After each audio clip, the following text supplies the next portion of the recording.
సుఖ గారు, కంగ్రాచులేషన్స్ అన్న వెరీ డేరింగ్ అటెంప్ట్ అండి. థ్యాంక్ యూ అండి. మీరు మహేష్ గారికి అండ్ ముగ్గురు ప్రొడ్యూసర్స్కి కథ చెప్పినప్పుడు వాళ్ళకి ఇది జనాలకు అర్థం అవుద్దా అని వాళ్ళ డౌట్లు ఏమైనా ఎక్స్ప్రెస్ చేశారా వాళ్ళు? అది నిజంగా ఎక్స్ప్రెస్ చేయలేదండి. అది విచిత్రంగా ఫస్ట్ నేను ఆయన చెప్పినప్పుడు అదే భయపడ్డాను. ఏంటి ఫస్ట్ ఆఫ్ ఆల్ నేను ఆయన హీరో అనుకున్నప్పుడే నేను కథ స్టార్ట్ చేశాను. నేను మహేష్ గారికి గోవాలో కథ చెప్పానండి. సరౌండ్ అంతా కాఫీ షాప్లో కూర్చున్నాం. వాళ్ళేం ఫుల్ మ్యూజిక్ పెట్టారు. నాకు అసలే టెన్షను. కథ చెప్పడం నాకు చాలా పెద్ద ప్రాబ్లం అండి. నేను సరిగా ఎక్స్ప్లెయిన్ చేయలేను కథని పూర్తిగా. ఇప్పుడు దానివల్ల చాలాసార్లు ఈవెన్ ఆర్యా కథ దగ్గర కూడా ఒక్కోసారి సూపర్ చాలా బాగా చెప్పేసామండి, సక్సెస్ అయిపోయామండి, ఇంకో దగ్గర ఫెయిల్ అయిపోతున్నామండి. రాజుగారికి అర్థమైంది కాదు, మొన్న అందరూ చాలా బాగున్నారు కదా, ఇక్కడ ఎందుకు బాగాలేదు అంటున్నారు, ఇలా ఉండేది అనమాట. సో ఆయన చెప్పినప్పుడు నేను కొంచెం నత్తినత్తిగా నేరేట్ చేస్తాను మొత్తం మీద. నేరేట్ చేసినప్పుడు ఆయన ఏం మాట్లాడలేదు, కామ్గా ఉన్నారు, బాగుందండి అన్నారు. వెళ్ళిన తర్వాత నేను వెళ్ళిపోతుంటే, నేను మళ్ళీ గెస్ట్ హౌస్కి వెళ్ళిపోతుంటే కాల్ చేశారు. ఇట్స్ గుడ్ అండి, చాలా బాగుంది అంటే బాగుందనే మాట కన్నా ముందు హీరోని ఏమని పెడదామండి, నెక్స్ట్ ఏంటి మిగతా టెక్నీషియన్స్ అని అడుగుతున్నారు. సో ఆయన అంటే కథ మీకు నచ్చింది అంటే చాలా బాగుందండి కథ అని. కానీ తర్వాత నిజంగా హానెస్ట్గా ఎప్పుడు ఆయన ఇది బాగుందండి కథ, కొత్తగా ఇలాగే చేసేద్దాం, నేను ఎక్కడెక్కడ చిన్న ఏదైనా ఒక యాడ్ చేద్దాం ట్రై చేసినా వద్దు, మీరు నా కోసం మీరు ఏం చేయరు, ఇలాగే ఉంచండి జెన్యూన్గా, సో ఈ కథ ఇలాగే ఉండాలి అని. So at the same time next నేను ప్రొడ్యూసర్ నేరేట్ చేసినప్పుడు కూడా గోపి గారు కానీ రామ్ గారు కానీ చాలా ఎగ్జైట్ అయ్యారు. కొత్తగా ఉంటుందండి, మరేం చేద్దాం, చాలా బాగుంటుంది. సో నిజంగా కూడా నాకు ఎలాంటి అబ్జెక్షన్స్ రాలేదు ఫస్ట్ కథ చెప్పినప్పుడు. మామూలు ఆడియన్స్కి ఏమన్నా వీళ్ళకి ఏమైనా కన్ఫ్యూజ్ అవుతారా, వాళ్ళకి అర్థం అవడానికి ఏమైనా ఇంకా చేయాలి, అలాంటి మీ వరకు ఏమైనా అనిపించినాయా? నాకు నిజంగా అనిపించదండి. నిజంగా అనిపించుంటే అటెంప్ట్ చేసి ఉండేవాడిని కాదు. నేను ఏమనుకున్నానంటే, నేను ఇంత క్లియర్గా చెప్తాను కదా, నాకు మటుకు నాకు క్లియర్గా ఉంది చాలా. నేను సీన్ బై సీన్ ఇంత క్లియర్గా చెప్తాను కదా, సో డెఫినెట్గా అర్థం అవుతుంది అని. అంటే నేను ట్విస్టులు పెట్టేటప్పుడు కూడా ఈ సీన్ తర్వాత ఈ సీన్ వేసేటప్పుడు అని అనుకున్నప్పుడు కూడా, స్క్రీన్ ప్లే అలా అనుకున్నప్పుడు కూడా, ఈ డెఫినెట్గా మనం కొత్తగా చెప్పడం ట్రై చేస్తాం అన్న ఒక మ్యాటర్ తప్ప, ఆ తాపత్రయం తప్ప, వీళ్ళు అర్థం కాదన్న విషయం ఎక్కడైనా ఏం మూలన్నా కానీ ఇది ఆగిపోయింది అది మధ్యలోనే. సో అవునండి, నిజంగా ఎప్పుడు అనిపించలేదు.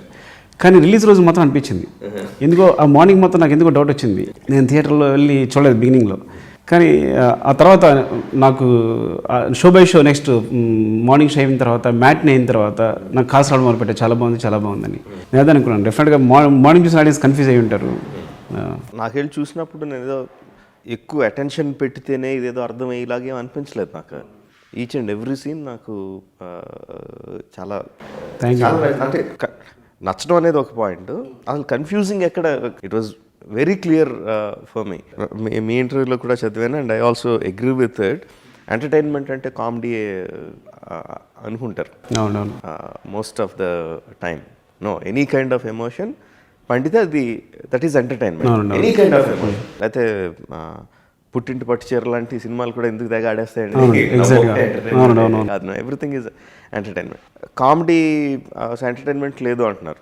There is loads of entertainment in the film. Okay, popular definition of entertainment is equal to comedy అనుకుంటే, నాకు గోవాలో ఆ అమ్మాయితో లవ్ ఎపిసోడ్ అంతా it was hilarious for me. నాకు చాలా నచ్చింది. సినిమా థీమ్నే కామెడీగా కింద లాగా కూడా యూస్ చేసుకోవడం.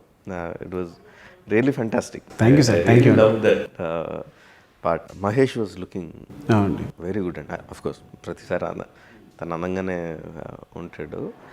And he's known for getting into this roles. He's known for that. But ఈ సినిమాలో ఇంకా ఎడిషనల్గా చాలా ఎక్కువ ప్రేమించేసి, ఆ క్యారెక్టర్ని ప్రేమించేసి దానికోసం బాగా తపన పడినట్టు అనిపించింది యాజ్ ఎ డైరెక్టర్.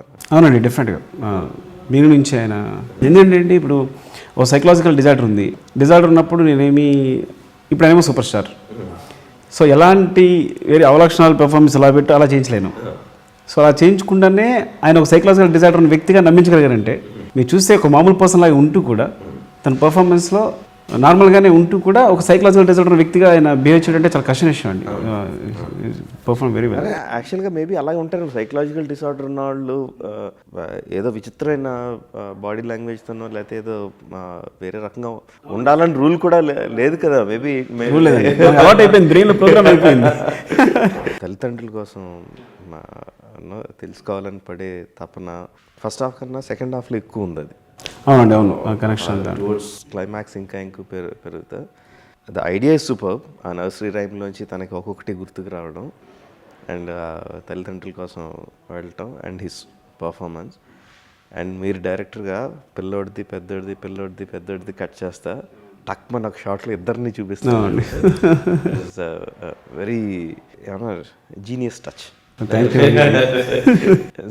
నిజంగా చాలా అంటే ఒక పక్క నుంచి డైరెక్టర్గా అప్రిషియేట్ చేస్తూ ఒక పక్క నుంచి ఆడియన్స్గా I was feeling for the character. నాకు కొత్త ఎక్స్పీరియన్స్. Very nice. నేను యాక్చువల్గా దేవికి కూడా మెసేజ్ పెడదాం అనుకుని మర్చిపోయాను పర్సనల్గా. దిస్ ఫిల్మ్ కంప్లీట్లీ బిగినింగ్ నుంచి ఎండ్ వరకు మీరెంత తాపత్రయపడ్డారో దానికన్నా ఎక్కువ తాపత్రయపడినట్టు అనిపించింది నాకు. అవునండి, అవును. ఆ రీ రికార్డింగ్ ఆ మూడ్లోకి తీసుకెళ్ళడానికి తను సెలెక్ట్ చేసుకున్న స్కోర్ కానీ, ఇన్స్ట్రుమెంటలైజేషన్ కానీ, మిక్సింగ్ కానీ, everything was so good. Haunting actually. The word is haunting.